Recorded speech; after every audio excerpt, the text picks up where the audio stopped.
The highest temperature ever recorded in the United Kingdom is 40.3 degrees Celsius, measured at Coningsby in Lincolnshire on the 19th of July, 2022. That single reading permanently changed how this country plans a hot day. Today is Friday the 31st of July, 2026, the final day of July, and it lands squarely in the middle of the school summer holidays across England, Wales, and Northern Ireland, with Scottish schools already several weeks into their break. That makes it one of the heaviest travel days of the entire year. Whatever the sky looks like from your window right now, the numbers that genuinely matter sit on 3 official pages: the Met Office Warnings Map, the UK Health Security Agency Heat Health Alert Dashboard, and the National Rail Live Disruption Feed. Over the next few minutes I will show you exactly how to read all 3, what today's travel picture looks like on the roads, the railways, and at the airports, and precisely where the disruption risk sits this weekend. The Met Office issues warnings through the National Severe Weather Warning Service using 3 colors. Yellow means be aware, plan ahead and expect some disruption. Amber means be prepared, with a good chance of travel delays, power cuts and cancelled events. Red means take action now, because there is a danger to life. The critical detail most people miss is that these are impact-based, not purely threshold-based. They combine how likely something is with how badly it would hurt in that specific area, so a yellow rain warning over a flood-prone valley can matter more than an amber warning somewhere with better drainage. Warnings can be issued up to 7 days ahead and are revised several times a day, so the map you glanced at over breakfast may not be the map at tea time. On ultraviolet, late July midday sun in southern England can push the UV index to 6 or 7, high enough to burn fair skin in roughly 15 to 25 minutes, with a peak risk between 11 AM and 3 PM. The heat health alerting system that operates today is not the one Britain used a few years ago. Since its redesign, the UK Health Security Agency and the Met Office jointly run a colour-coded alert every year from the 1st of June to the 30th of September, issued region by region rather than as one blanket national statement. Yellow signals a risk mainly to people over 65 and those with heart, lung or kidney conditions, along with pressure on health and social care services. Amber widens that to the whole population, including healthy adults. Red indicates a significant risk to life.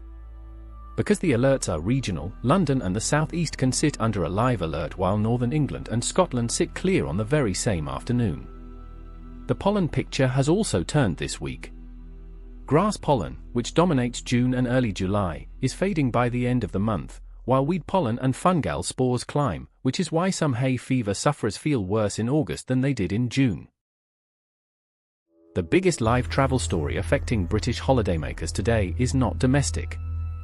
On the 30th of July, 2026, Condé Nast Traveller Middle East reported that international and regional carriers have extended their route suspensions into Dubai and other Middle East destinations as regional tensions continue. If your itinerary connects through a Gulf hub on the way to Asia, Australia, or East Africa, this matters directly, because a suspended sector can strand you at a connection point rather than at your home airport. Check your airline's operational status page before you travel, not just your booking confirmation, and enable notifications in the airline app. Know your rights as well. Under the retained UK air passenger rules, if your flight is cancelled, the airline owes you a choice of a full refund or rerouting, plus a duty of care covering meals and accommodation while you wait. However, airspace closures and security situations count as extraordinary circumstances, so fixed cash compensation is generally not payable on top. On the ground, a summer Friday concentrates traffic in predictable places. The southbound M5 beyond Bristol towards Devon and Cornwall, the A303 past Stonehenge, the M6 heading north towards the Lake District, the western quadrant of the M25 and the A9 in Scotland all take the heaviest strain. If you can leave before 10 AM or after 8 PM, you dodge the worst of it. Carry water in the car regardless of the forecast, because a queue on a motorway with no hard shoulder in strong sunshine becomes uncomfortable very quickly. On the railway, most engineering work is scheduled across weekends, so check the National Rail Journey Planner for tomorrow and Sunday rather than assuming today's timetable holds. Delay repay starts at 15 minutes of delay on most operators. At airports, allow 2 hours for short haul and 3 for long haul. Liquid rules still vary by terminal depending on which scanners are installed, so verify your specific departure airport, and allow extra time for biometric border registration if you are crossing to the continent.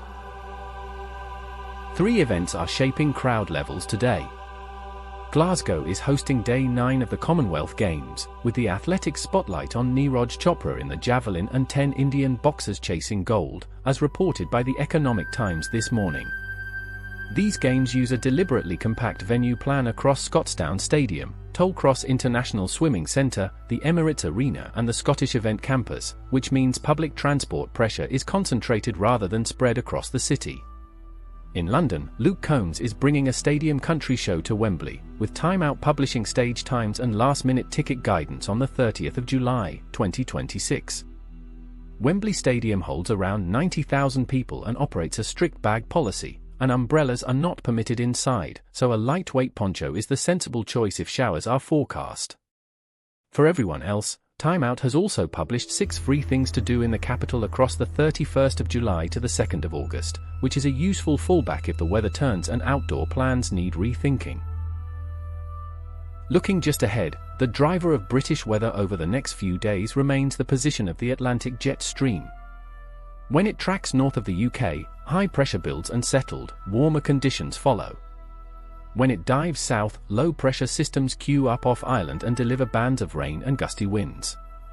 That is why forecasts beyond about 5 days are best read as probabilities rather than promises, and why the Met Office publishes a separate 6 to 30-day outlook in general terms. 2 calendar points shape the next few days. Monday the 3rd of August, 2026 is the summer bank holiday in Scotland, so Scottish roads and rail will carry a long weekend load, and Glasgow's games conclude on Sunday the 2nd of August, 2026, adding to that. England, Wales, and Northern Ireland do not reach their late summer bank holiday until Monday the 31st of August, 2026. Check the warning map again tomorrow morning, because a weekend forecast issued on a Friday afternoon is genuinely the least reliable version you will see. Here is the takeaway worth remembering. Weather in Britain does not disrupt your day on its own, it disrupts your day through the systems you rely on, so check those systems and not just the sky. 5 minutes before you leave, do 4 things. Open the Met Office warnings map and note the colour and the reason, not simply whether one exists. Check whether a regional heat health alert is live where you actually are, because these are issued area by area. Look at your operator's live status, whether that is National Rail, National Highways or your airline, particularly if you are routing through a Gulf hub given this week's extended suspensions. And pack for the version of the day you were not expecting, which in a British summer means water, sun cream and a waterproof layer in the same bag. Do that consistently and the forecast stops being something that happens to you and becomes something you have already planned around.